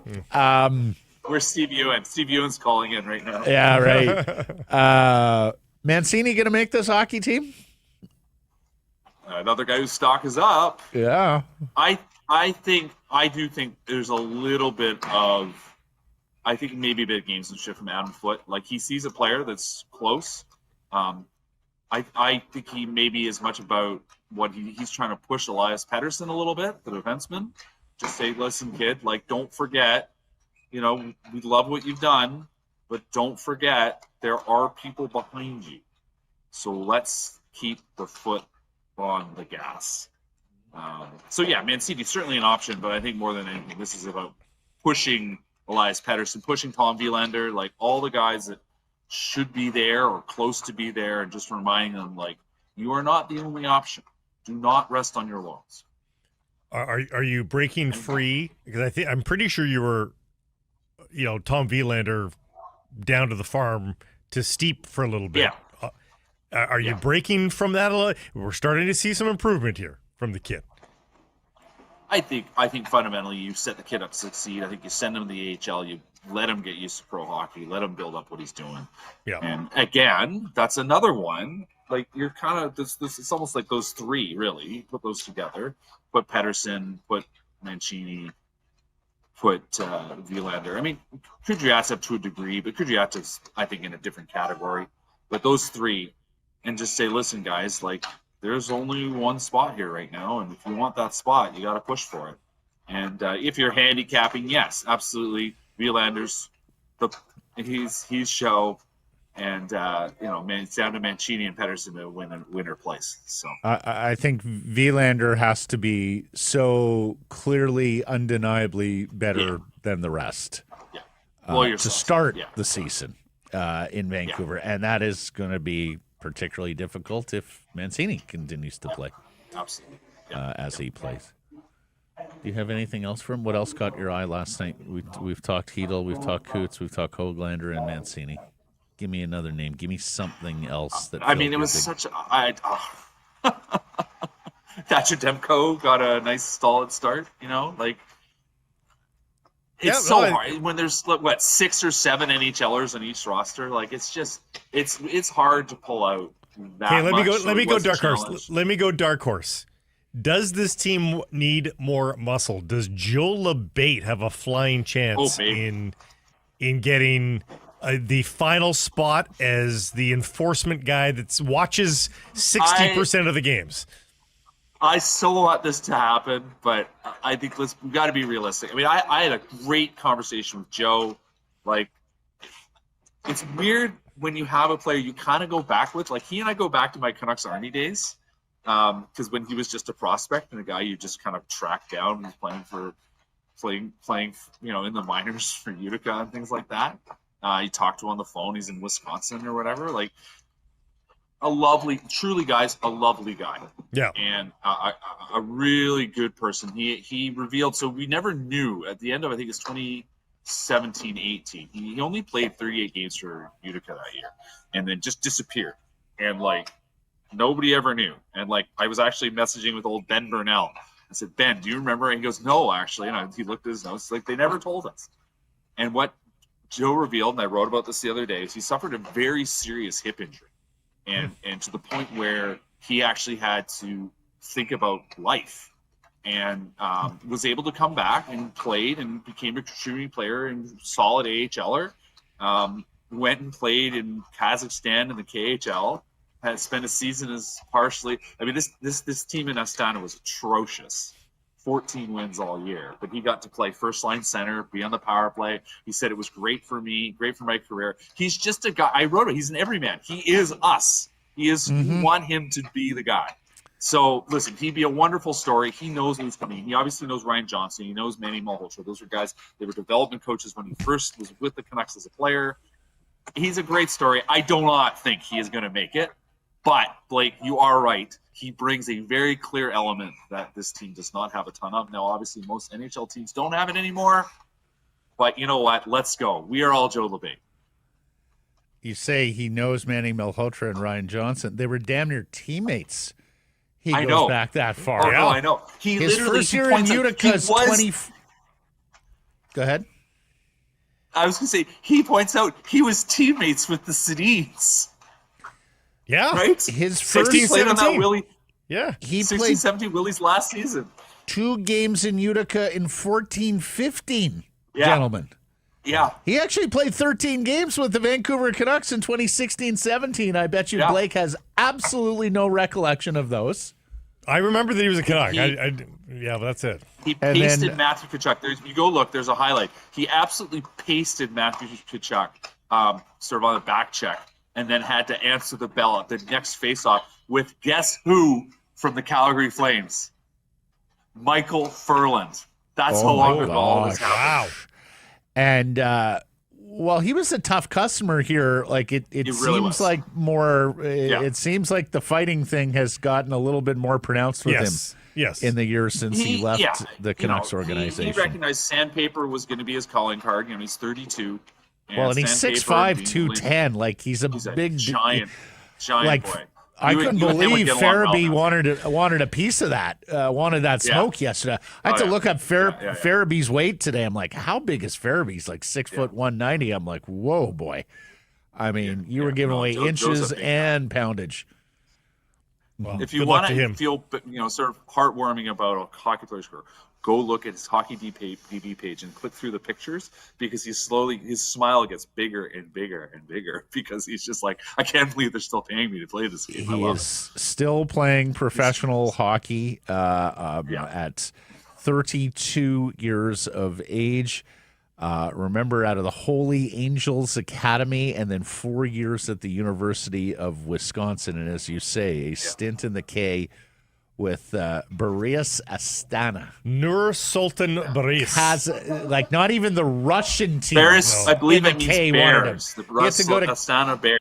Yeah. Oh, okay. Yeah. He had to go to Kazakhstan, an outpost of the KHL, to continue his hockey career. I love it. That's the institutional knowledge that we love about you, Patrick. That's the reason we have you on every Thursday, despite the occasional incorrect answer and, of course, all the trouble connecting. Look at Johnny K9. There he is. Yeah, there we go. Mike's a big wrestling guy. Mm-hmm.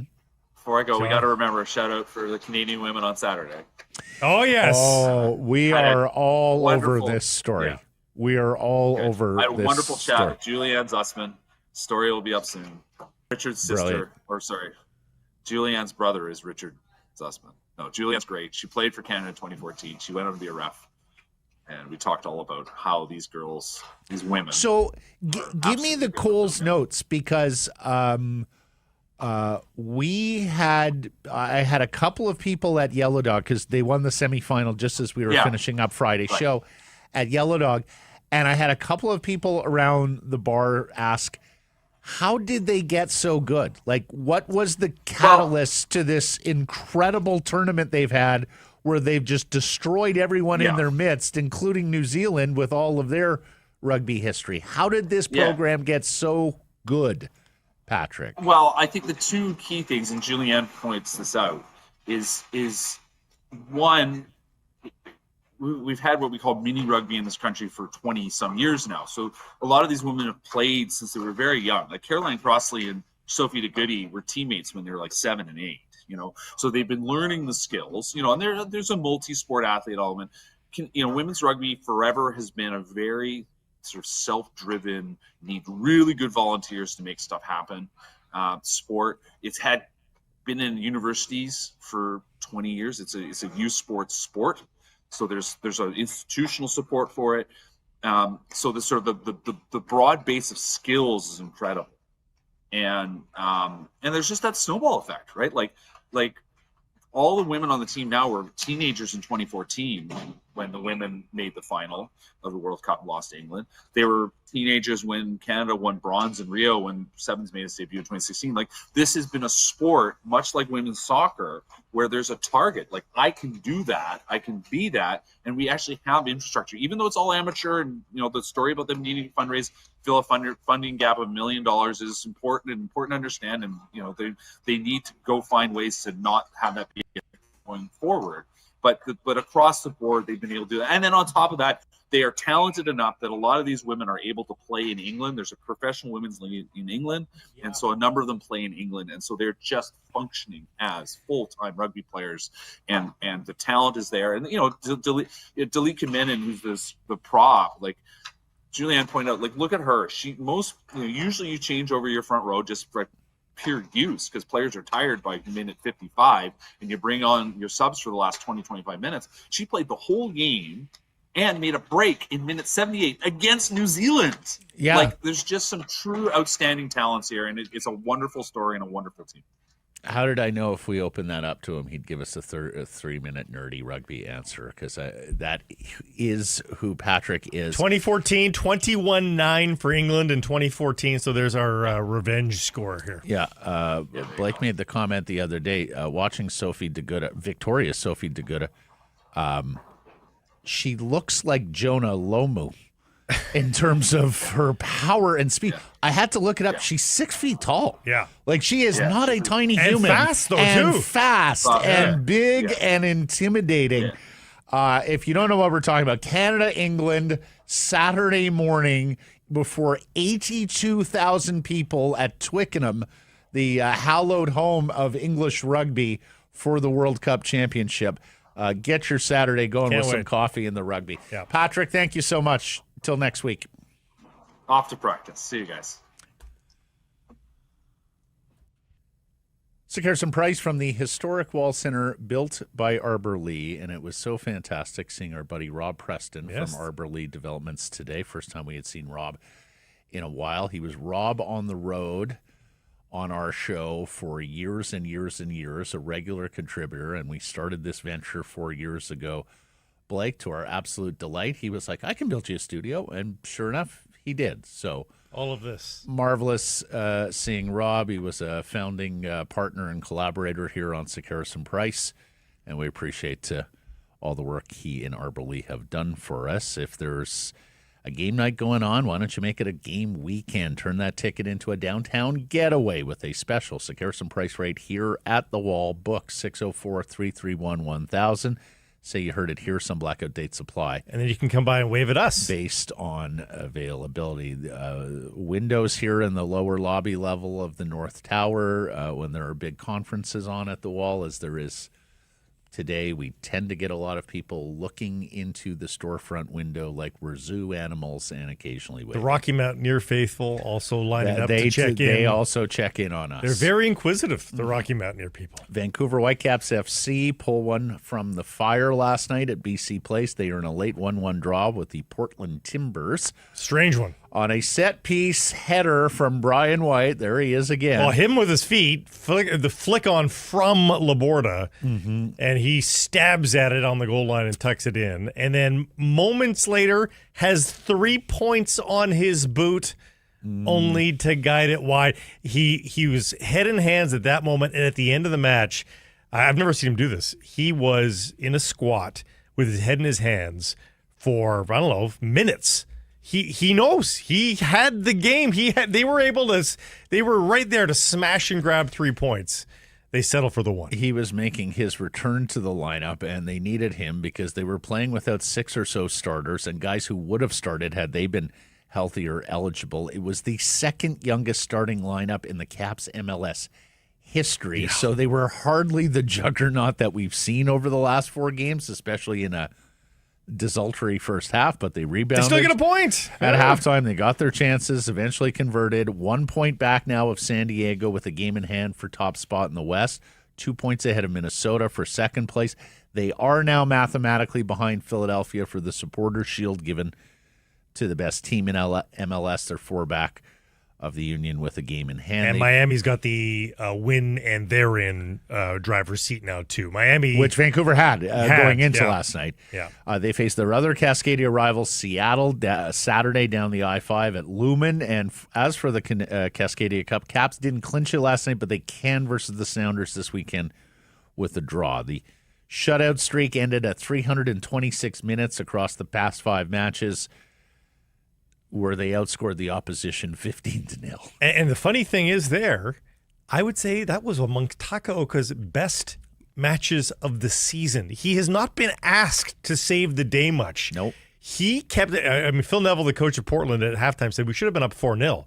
The only reason they weren't, Yohei Takaoka. And I don't often say that about Yohei Takaoka. That opening half was tremendous, and it was a golazo for the ages that got past him from Kamal Miller, the defender. Incredible strike. It will be MLS goal of the week, I suspect. Kamal Miller. We know Kamal Miller. Yeah, he's not going to. He was a part of the World Cup, of course, last time around. I don't see him a part of the equation. Canadian international. Yeah. And no, Takaoka hasn't had to be like Max Crepeau that one year. Right. Also a Portland Timber. In fact, they have 2 Canadian keepers. Keepers. So there was a lot of Canadiana on the Timbers going on. Speaking of Canadiana, we have a mascot for the 2026 World Cup. Yes. Meet Maple the Moose, Canada's mascot next spring, unveiled today alongside mascots for Mexico and the U.S. I mean, we've gone pretty stereotypical here with an eagle in the United States and a moose in Canada. They didn't go beaver, though. Like, U.S. went with the national animal. We did not. We sidestepped the beaver. Well, beavers are pretty fun, too. I don't know. I don't mind this, though. Maple is a leader, a protector with style and an artistic spirit. I like Maple. I think he could easily bypass Miga and Sumi from the 2010 Olympics, capture the hearts of Canadians. But I'll say this: he's got a long way to go to be Kwachi or Muck Muck. Muck Muck was a shooting star, though. Remember, Muck Muck wasn't an official mascot. He had to earn his way up the ladder. Mm-hmm. I also hope that we have a banger for the World Cup song. As you'll know, Blake, the World Cup typically has a song that is front and center, becomes the soundtrack to the tournament. None better, I would think, than Waving Flag. You remember Waving Flag? Kanon? Yes, for the... That was a Canadian artist doing the Kanon, Waving South Flag, African... the South African World Cup. Of course, go back to Italy and Nessun Dorma from Luciano Pavarotti. I'm going to guess it's not going to be a Canadian artist. I'm guessing they go American. Okay. The vibe continues in Seattle, where the Mariners clinched the AL West for the first time in 24 years. Julio Rodriguez was 8 months old the last time this happened. Big dumper hits his 60th. Blake mentioned the other day, if Cal Raleigh gets to 62 home runs, he'd bypass Roger Maris's epic 1961 campaign, which was the home run record for 30-plus years, and tie Aaron Judge's 2022 season, meaning the only home run totals that would be above him would be the complicated seasons from Bonds, Sosa, and McGuire. Like, that's what we're looking at here with 2 more home runs from Cal Raleigh in the last 4 games. I mean, I think most people would consider, and I think some people would have some questions about the ginormous Judge and whether or not he's clean. But, for all intents and purposes, we'll call Aaron Judge the clean home run king. And Cal Raleigh's got a chance to get there. Yep. And a really sweet story from an unforgettable night at T-Mobile. Did you see this? The fan who caught home run ball number 60 instantly gave the ball to a kid. Wow. Good on you, sir. Holy. Because a lot of people would have had dollar signs. There he is. No Karen on this one. No home run Karen. Yeah, no Philly Karen. Yeah. Joy in Seattle, misery in Toronto. Jays lose again. 7-1 to Boston, now tied with the Yankees to top the AL East, losing grasp quickly. They have blown a 5-game lead in 7 games, which, if it wasn't for Detroit's 15.5-game collapse, would be the huge story in baseball. Max Scherzer cannot get out of the first inning these days, without coughing up runs left, right, and center. The Red Sox got 3 last night. Check this out about Scherzer's line from his last 5 first innings. 4 2/3 pitch. Remember, he didn't even get out of the first inning in Kansas City. 19 hits, 17 earned runs, 4 home runs. The ERA is 36.43. His first inning ERA all told this year is 12.96. You can't start that in the postseason, can you? And the strange thing is, after that, he looked decent. Looked not amazing, but he was decent after that. Like he's got this first inning block. They warm up longer. Do whatever you need to do. But my God, was it bad. But you know what? Pitching is still, Matt, the least of my worries here. I went through it because I keep on seeing these dismal hitting numbers. They haven't, once in the last week and a half, they've had more than 4 hits. Once. They have fewer than 5 hits in 7 of their last 9 games. Like, that is shocking. You can't win like that. Can't. And how about this? Not long ago, the Jays had 6 or even 7 starters, if you wanted to count Trey Savage, the rookie. And it was going to be tough decisions on who's the odd man out for the postseason rotation. Not so. Tonight, they're starting reliever Louis Varland. I mean, I give up. Now, they're in the playoffs again, remember, folks. They are But clinched. this is squandering a massive lead for the division title, which gives them the bye and allows them to get fully healthy and rested for game 1 of the ALDS. They are squandering that. The Ryder Cup starts tomorrow at Bethpage Black on Long Island. The Americans looking for revenge after getting smoked by Europe in Italy 2 years ago. And this is the one golf setting where rowdiness is encouraged, not that you ever have to prod a New York crowd. Right. Trump's going to be there. Going to be a lot of USA tweets. Chants. There's already lots of tweets going on between fan bases. And do we have the photo there, Mike, of the guy with the T-shirt? This is good fun. The British blew a 13-colony lead. That's pretty good. Yeah, not so bad. Are you worried about the tenor of it? Like, are you worried about the? Well, I will say this: for a sport that is so serene week to week, with respectful fans, sport of honor, and all of that, I admire the guys who participate in Ryder Cup for rolling with the punches a little bit? Absolutely. And in some cases, even encouraging it, right? Like some guys want the noise on the first tee. Patrick Reed and others have done that. But during swing?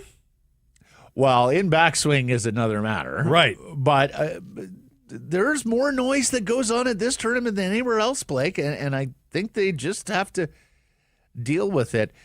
Of course, Captain Keegan Bradley in the United States have set this course up to play to their strengths. That's been an issue in previous Ryder Cups. Justin Rose has been a critic on the European side, saying like they just set up like really simple, easy golf courses with easy pin positions. Why? Well, American-style golf, PGA Tour-style golf, huge drive, small wedge, lots of birdies. So you're going to see that at Bethpage this week. They've mowed down the rough, Blake. They've thinned out the fescue. Bethpage Black, the first hole, is a beast, or was a beast. It's a big dogleg right par 4. You may remember the 2019 PGA Championship. Brooks Koepka, Rory McIlroy, like there were a select few big hitters who could take a distinctive line over the trees and set up a very short second, whereas most guys had to play it traditionally to the corner. The hole's down 40 yards, Blake, to accommodate a grandstand. So, like, they seemingly have taken a lot of the teeth out of Bethpage, thinking it's going to be an advantage for the U.S. side. Golf Channel's Brandel Chambly is stirring things up. As you know, or if you don't know, Brandel Chambly has been a huge critic of LIV and LIV players in the past. He is worried that Bryson DeChambeau is in it for clicks more than teammates, giving all of Bryson's YouTube activities, and of course that he's the one import from the LIV Tour. So there's already potential dissension in the U.S. ranks that has scuttled them in the past. America, it's very much about individual rights. Europe, they consider collectives a little bit more, and that tends to rear its head. At the In U.S. Ryder Opens at Bethpage, Tiger won at -3. That's vintage Tiger Woods at -3. But that is the USGA setting up a miserable Lucas experience. Glover at -4. Right. They eased up for back-to-back Barclays, or not back-to-back, but 2 Barclays. Yeah. -10, -9 for Watney and Reed, and then the PGA Championship back in 2019 -8. So they've got white tees and blue tees, if you will, when they need. Of course, we're not counting 18-hole score here, right? It's No. It's match play, but I imagine it would be double digits. That's Under par the form for sure. What's the quality of some of these players? Because as you know, Blake, in Europe, par is a good score. Right. And in Europe, there tends to be more hazards that you have to avoid. In America, they want scoring. They want lots of birdies and eagles. And I think you're going to see a lot of that. And I think the crowd is going to be outlandish. New York City, they loud.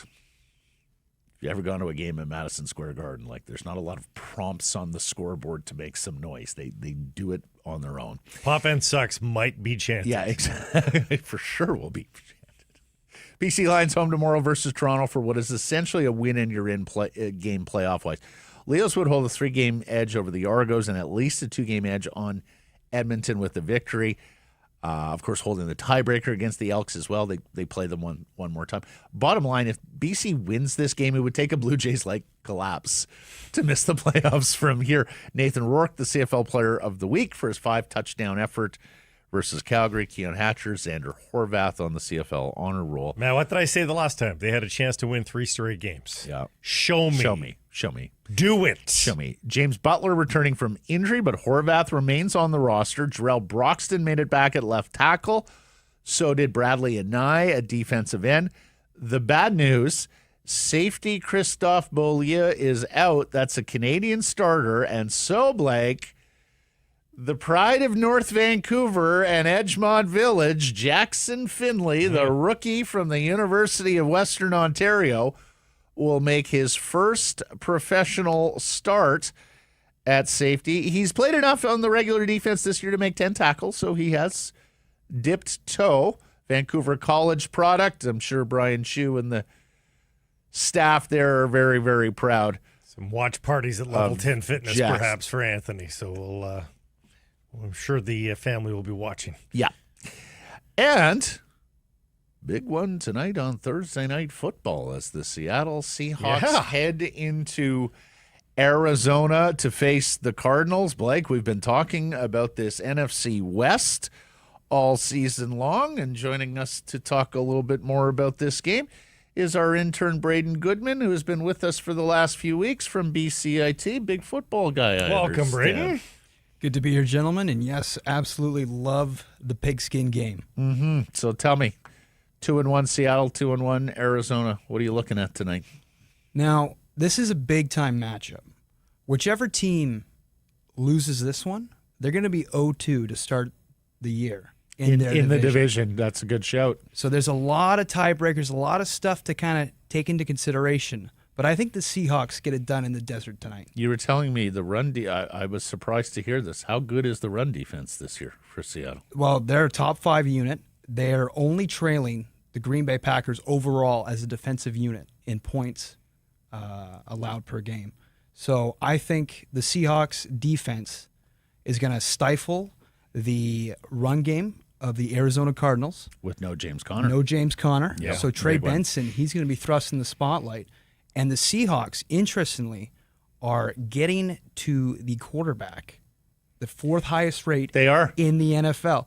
Now, Not sacks, but just getting there. Pressures. Yeah. pressures. And, Paris Johnson, left tackle of the Arizona Cardinals, he's banged up. So I think Kyler Murray, he's going to be scrambling for his life back there. Yeah.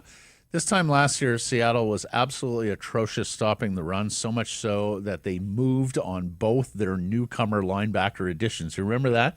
They had Jerome Baker and they had Terrell Dotson. They thought they had this new terrific linebacking crew, and they jettisoned them quickly to bring in Ernest Jones and now the rookie Tyrese Knight. It's a great point that by Braeden is that whoever falls to 0-2 divisional record, San Francisco is already 2-0. That's if we're buying the division. Are we all buying the division? Like, it's a great start. It's 3-0 San Francisco, and the other three are 2-1. It is the only division in football where everybody is above 500. Is it just a fast start, Braeden, or do you think this division will be amongst the best in football? I think it's going to be a bone saw of a division. Look at last year. It came right down to the final week. Rams were able to edge out the Seahawks to get that divisional title. And I think whichever team comes second in the division, there'll be a shoo-in for the wild card. Well, I think you're right. We'll see how San Francisco mitigates these injuries. As you know, San Francisco is always decimated by injuries so far. Absolutely. Short week for the Hawks, though, too. Very short week. They've got to overcome right that. in a 2-game, they're looking for a third straight win as well. Both the football teams here.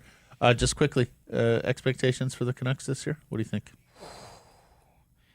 Now, as a lifelong Vancouver fan, obviously I got to temper my expectations.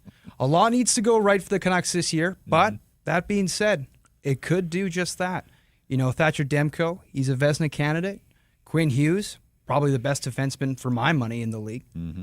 Now, if Pettersson can find his game and Filip Chytil, if he could play a little second line center for us, I think we can make the playoffs. Playoffs, yes or no? If you had to bet right now today. Let's do it. I'm in. I'm in for one more run with You the enjoying Canucks. BCIT, by the way? Oh, absolutely. Yeah. Absolutely. Has Blake talked to your class yet? Coming in November. November. Yeah, he's still in our halls, and we've got a picture of him right there. Whoa. Hold up. BCIT You have what? royalty. Your photo hangs at BCIT? You know? Braeden, are you putting Respect. me on here? No. Did you guys get together here? Hand to God. It's a small picture, but yeah, it's there. Yeah. Wow. Yeah. Just ruined Matt's day. I would have thought they had a more illustrious list of alumni. Oh, wow. To put on the wall, but if Blake Price is there. This is from the guy. Braeden, I want you. He's from Carleton, where the quality starts with K. Yeah, the K stands for quality. You botched the line. Yeah. See. When Blake's there in November, Braeden, I want you to be that sponge and soak up every drop of wisdom, okay? I'll be front row. That's for right. sure. Yeah, taking notes. Looking forward Be Questions that guy. ready to go. Thanks for your help these last 3 weeks, buddy. Appreciate it. Thank you for having me, gentlemen. Results of the Redwoods Golf Course poll question from Wednesday. Do you think the Canucks will have a team identity this season? Yes or no? People said no. They said yes. Oh, really? 65% wrong again. Wrong again. Many said defense. Take the picture down. Yeah, exactly. Like Trump did with Biden. Did you see that? The signature? Yeah, Yes. exactly. Yeah, take his picture down, BCIT. Many saying defense. Pete says no quit. Ghost asks, is mid an identity? Many said, I want to see what's on the ice. Meh. Yeah. Meh is the Errors and identity. omissions from yesterday. It was a slight echo off the top, and Blake just loves Ducktoberfest so much that he wanted to butt in ski with the Ducktoberfest details. Thanks for joining us, everybody. Appreciate you spending some time connecting with the program. Please do subscribe to all our assorted channels, YouTube, wherever you get your podcast. Follow on social, X, Insta, Facebook, TikTok, YouTube, Blue Sky. Live many of those days, noon Pacific time weekly. And, of course, support the community sponsors you hear us talking about and keep it local.